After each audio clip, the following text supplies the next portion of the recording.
क्या अमेरिका के एजेंट्स भारत में गृह युद्ध करवाना चाहते हैं? ऐसा मैं इसलिए कह रहा हूं क्योंकि 13 तारीख को नेशनल इन्वेस्टिगेशन एजेंसी एनआईए ने कुल 7 लोगों को गिरफ्तार किया है, अलग अलग जगहों से, दिल्ली, लखनऊ, यूपी के अलग जगहों से गिरफ्तार किया। ये 7 लोगों में कौन था? 6 यूक्रेन के नागरिक और 1 अमेरिकी नागरिक। ये अमेरिकी नागरिक कोई आम नागरिक नहीं है जो घूमने आया हो भारत। इसका नाम है मैथ्यू। और ये मैथ्यू की कहानी ऐसी है कि आप सुनकर चकरा जाओगे। जिस देश में भी गृह युद्ध हो रहा है, मतलब समझ लीजिए अगर सीरिया में वॉर हो रहा है, जनता जो है सरकार के खिलाफ आ गई है, किसी भी देश में अगर जनता और सरकार के बीच में लड़ाई हो रही है तो ये जा रहा है वहाँ और वहाँ लोगों के साथ लड़ रहा है। उन्हें हथियार चलाना सिखा रहा है, उन्हें ड्रोन चलाना सिखा रहा है। खुद की एक प्राइवेट ऑर्गेनाइजेशन भी बना रखा है, सॉइल नाम है जिसका। उसके साथ साथ मिलिट्री ऑपरेशन, लोगों को हथियार कैसे चलाने हैं, बम कैसे बनाने हैं, मिलिट्री एक्सरसाइज कैसी होती है, सब कुछ सिखाना, सब कुछ बताना। अभी हाल फिलहाल में यूक्रेन आर्मी के साथ लड़ रहा था और यूक्रेनियंस को सिखा रहा था कि बंदूक कैसे चलानी है रशियंस के खिलाफ। तो जिस देश में भी गृह युद्ध वाली सिचुएशन है वहां यह शख्स पहुंच जाता था। अब बताया जा रहा है कि भारत में यह कुछ उग्रवादी लोगों के साथ कनेक्शन में था। अब बताया जा रहा है कि इसका कनेक्शन जो है नॉर्थ ईस्ट के लोगों के साथ मिला है।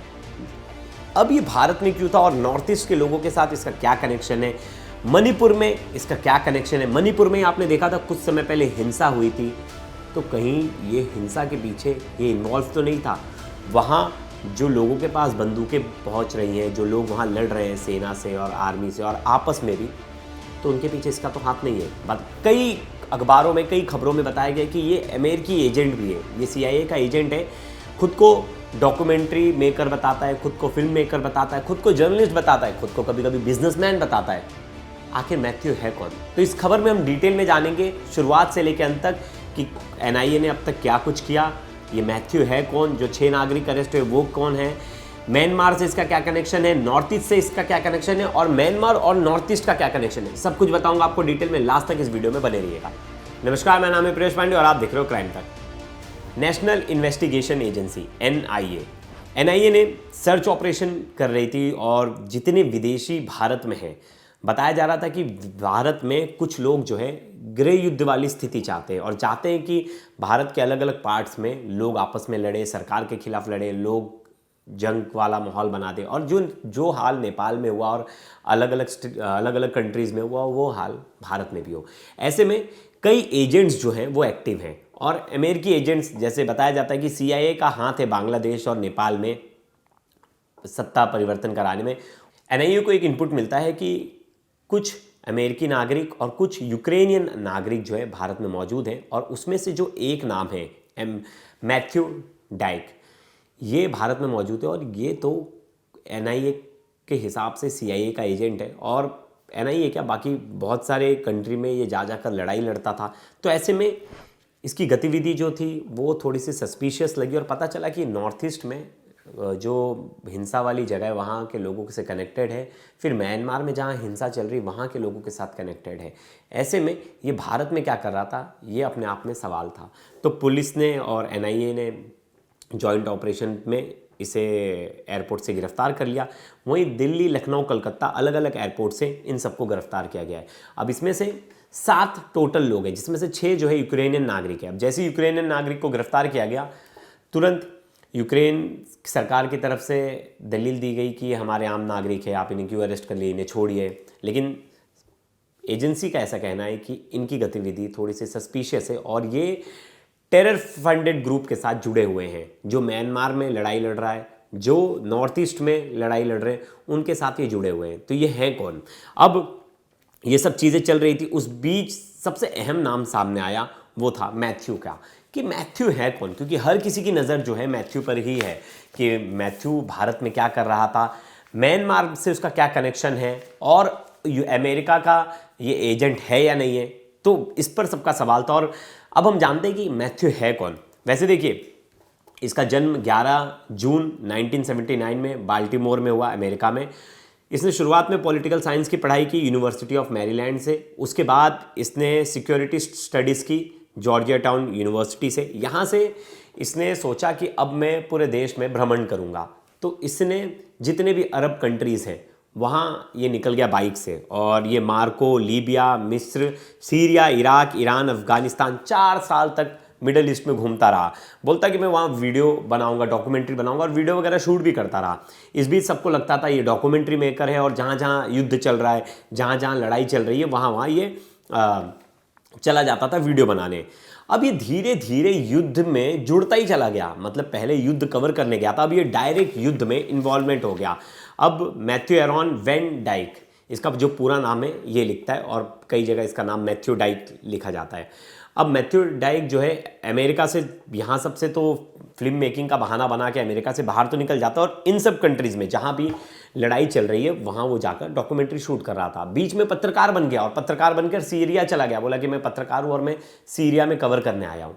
ऐसे सब कुछ सिचुएशन ये देख रहा था, अपने आंखों के सामने युद्ध को देख रहा था। अब ये युद्ध में खुद घुस जाता है और खुद को बताता है कि मैं सिक्योरिटी एनालिस्ट हूँ, वॉर करस्पॉन्डेंट हूँ। अब इसने एक अपनी संस्था बनाई जिसका नाम था soils of liberty international, SOLI। अब इसका काम क्या था? ये संस्था करती थी कि जिस देश में युद्ध चल रहा है, युद्ध वाली स्थिति, जहां जनता त्रस्त है सरकार से, और सरकार से गृह युद्ध वाली सिचुएशन है, सिविल वॉर का सिचुएशन है, जहां तख्ता पलट होने वाला है, वहां जाकर लोगों के साथ लड़ना है, लोगों को आर्म्स की ट्रेनिंग देनी है, लोगों तक वेपन्स मुहैया करवाना है, और अपनी एक NGO बना लिया। इस NGO के तहत ये दूसरे कंट्री में जाकर रुकता था, वहाँ वॉर वाली सिचुएशन में लोगों का हाथ बटाता था।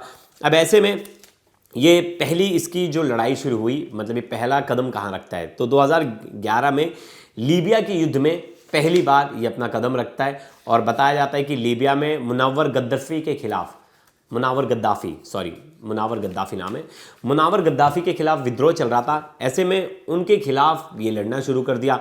वहाँ जो सेना के खिलाफ जो लोग लड़ रहे थे उनका साथ देने लगा, और बताया गया कि खुद को फॉरेन फाइटर बताता था। फिर इसने हथियार उठा लिया और ये भाड़े का लड़ाका बन गया, मतलब भाड़े पर आया हुआ लड़ाकू। अब ऐसे में ये वहाँ तो लड़ लिया उसने, विद्रोही लड़ाकों के साथ वहाँ लड़ाई भी लड़ी, खूब लड़ाई लड़ी, वीडियोस फोटोज़ निकाले, फिर ये आए दिन ये सोशल मीडिया पर छाया रहा। फिर इसके बाद इसे अरेस्ट कर लिया गया लीबिया में, और लीबिया में इसे कई साल तक जेल में रखा गया। पता चला कि लीबिया सरकार को पता चल गया था इसके बारे में कि ये ऐसी ऐसी गतिविधियाँ, और अमेरिका का एजेंट है ये, यहाँ रहकर ये यहाँ माहौल बिगाड़ने आया, और सेना के अपोजिट में जो लोग लड़ रहे हैं उनके साथ है ये। ऐसे में इसे फोर्स ने पकड़ लिया और कुछ टाइम बाद इसे रिहा भी कर दिया गया। लेकिन रिहाई के बाद ये रुका नहीं, वापस से इसने विद्रोही संगठन ज्वाइन कर लिया, और वापस से लीबिया में सरकार के खिलाफ और सेना के खिलाफ लड़ रहा था। ऐसे में ये वहाँ भी इसने लाइमलाइट लिया, कई साल वहाँ भी इसने लड़ाई लड़ी। अब ये सीधा पहुँच गया इराक, और इराक में ISI के खिलाफ इसने लड़ाई लड़ी। ये लड़ाई में शामिल हुआ, वहाँ इसने बड़े बड़े गन्स के साथ, जो इसकी तस्वीरें हैं ये गन्स के साथ और ऑटोमेटिक्स मशीन गन्स के साथ इसकी तस्वीरें थी, ये सब इराक की थी, और इराक में बहुत ज़्यादा एक्टिव रहा। इराक से इसका मन नहीं भरा तो ये सीरिया चला गया। अब सीरिया में भी सिविल वॉर वाली सिचुएशन थी, वहाँ भी विद्रोही ग्रुप्स थे।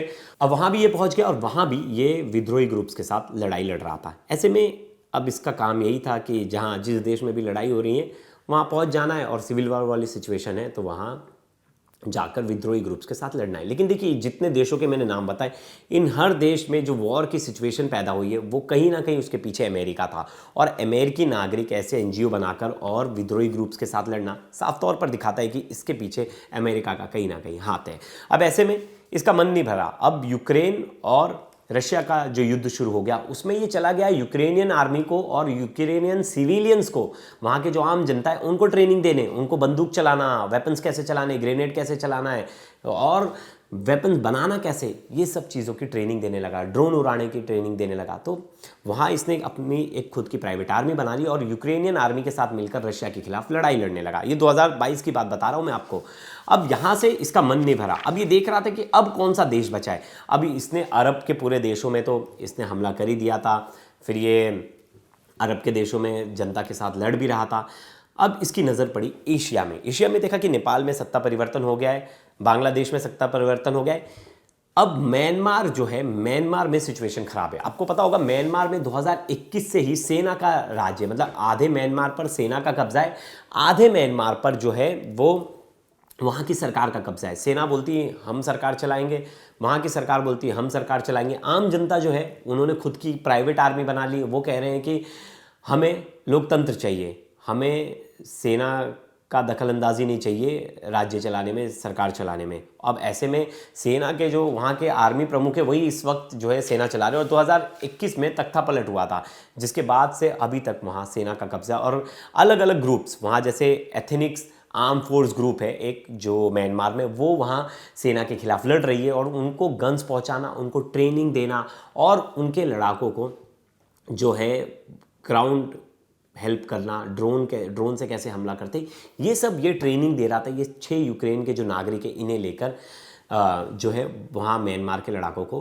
ट्रेनिंग दे रहा था। अब लेकिन इसका नॉर्थ ईस्ट कनेक्शन में निकल कर आया। देखिए, आप अगर मैप देखेंगे तो म्यांमार का जो बॉर्डर है वो 1600 किलोमीटर से ज़्यादा का एरिया जो है भारत से लगता है। ऐसे में जो अरुणाचल प्रदेश, सबसे लंबी बॉर्डर एरिया जो है अरुणाचल प्रदेश की है, फिर नागालैंड की है, और मिज़ोरम और उसके साथ ही साथ मणिपुर का जो इलाका है वो भी बॉर्डर से सटा हुआ है। ऐसे में जो नागा समुदाय हैं वो दोनों तरफ रहते हैं, म्यांमार में भी रहते हैं और कुछ नागा समुदाय के लोग जो हैं वो नागालैंड में भी रहते हैं। मिज़ोरम में चीन समुदाय के लोग रहते हैं, चीन जिन्हें कहा जाता है। अब वो समुदाय के लोग शरणार्थी थे। जब गृह युद्ध वाली सिचुएशन हुई तो कुछ चीन लोग जो है वो मिज़ोरम में आ गए। उसके साथ ही जो है वो वहाँ एक ग्रुप फॉर्म हुआ। जब ये गृह युद्ध वाली सिचुएशन हो रही थी 2021 में, 21 से बाद से अब तक लड़ाई चलती आ रही है, तो एथनिक आर्म ग्रुप्स जो है वो फॉर्म हुई और वहाँ सिविल वॉर यही लड़ रही। अब बताया जा रहा है कि मणिपुर में जो हिंसा हुई थी, वहाँ जो आम लोगों तक जो गन्स और ये सब प्रोवाइड की गई थी, उसमें कहीं ना कहीं एथनिक आर्म ग्रुप्स का भी हाथ था। और उन्होंने जो वहाँ जो लोग लड़ रहे हैं उनको गन सप्लाई की थी, उनको वेपन सप्लाई किए। तो सोचिए ना, ऑटोमेटिक वेपन्स वगैरह कहाँ से आ गए थे अचानक से सेना से लड़ने के लिए। और आपस में जो मणिपुर में हिंसा चल रही थी, वो हिंसा में बंदूकें कहाँ से आई, आर्म्स कहाँ से आए, तो बताया जा रहा है यही ग्रुप जो था और इसी ग्रुप ने पहुँचाया है। उसके साथ ही ये ग्रुप तो एक्टिव था ही, अब इस ग्रुप के साथ कनेक्शन किसका था? इसके ग्रुप के साथ कनेक्शन था इसी अमेरिकी एजेंट का, मैथ्यू का। मैथ्यू इस ग्रुप को गाइड कर रहा था, इस ग्रुप के साथ मिलकर लड़ रहा था। और अब भारत में इसकी एंट्री थी तो भारत की भी ये स्थिति जान रहा था कि नॉर्थ ईस्ट में कहीं ना कहीं स्थिति जो है ठीक नहीं है, मणिपुर वगैरह में, और वहाँ वो जाकर और सिचुएशन ख़राब करना चाहता था। वहाँ के लोगों को ये उकसाना चाहता था, वहाँ के लोगों को लड़ना सिखाना चाहता था कि सरकार के खिलाफ लड़ो, सेना के खिलाफ लड़ो। ऐसे में एजेंसीज़ को इसके बारे में पूरी इन्फॉर्मेशन मिल गई थी और एजेंसी ने इसको ढूंढ कर पकड़ लिया। और इसकी प्लानिंग ये थी कि जिस जिस एरिया में कॉन्फ्लिक्ट हो रहा है वहाँ जाकर वहाँ के लोगों को ये आर्म्स प्रोवाइड करे और ट्रेनिंग दे। ऐसे में अमेरिका खुलकर तो सामने नहीं आता, लेकिन उसके कुछ ऐसे ही एजेंट्स होते हैं जो खुद को पहले डायरेक्टर बताते, फिल्म मेकर बताते, फिर खुद की प्राइवेट सेना बना लेते और उस देश में जाकर लड़ने लगते। और ऐसे में अमेरिका बोलता है ये तो खुद की एनजीओ बना के लड़ रहा है, इससे हमारा कोई लेना देना नहीं, हमारा एजेंट नहीं है। अब इसकी गिरफ्तारी हो गई है। वहीं जो इसकी एनजीओ है उसकी तरफ से फेसबुक पर पोस्ट भी आया कि हम भारत सरकार के साथ और एनआईए के साथ जो है हम बातचीत कर रहे हैं और ऐसे में हम पूरी कोशिश कर रहे हैं कि मैथ्यू को हम जल्द से जल्द उनकी कस्टडी से बाहर निकालें। अब देखते हैं, क्योंकि जो एनआईए ने जो इनके ऊपर आरोप लगाए हैं, जो मैथ्यू के ऊपर आरोप लगाए, वो बेहद संगीन है। और मैथ्यू के ऊपर जो सेक्शंस लगाए हैं एनआईए की जो सेक्शंस है, सेक्शन 18 और बीएनएस की सेक्शन, वो मतलब एक तरह से बताया जाता है कि टेररिज्म को आप प्रमोट कर रहे हो।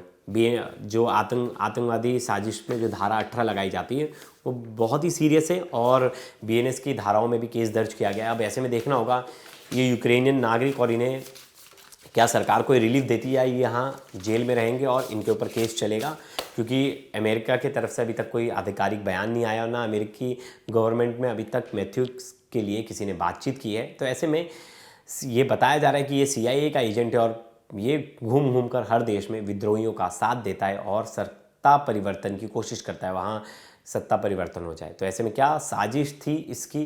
क्या ये ऐसे ही एरिया को टारगेट कर रहा था? आपने देखा कुछ दिन पहले जो है नेपाल के बाद लद्दाख में भी और बाकी जगहों पे भी विद्रोह हुआ था, जिसके बाद सरकार ने जो पूरा सिचुएशन हैंडल कर लिया गया था। उस समय में एक खबर आ रही थी कि कहीं ना कहीं अमेरिकी एजेंसियों का हाथ है और वो कहीं ना कहीं चाहते हैं कि भारत में भी हिंसा वाली स्थिति जो है पैदा हो।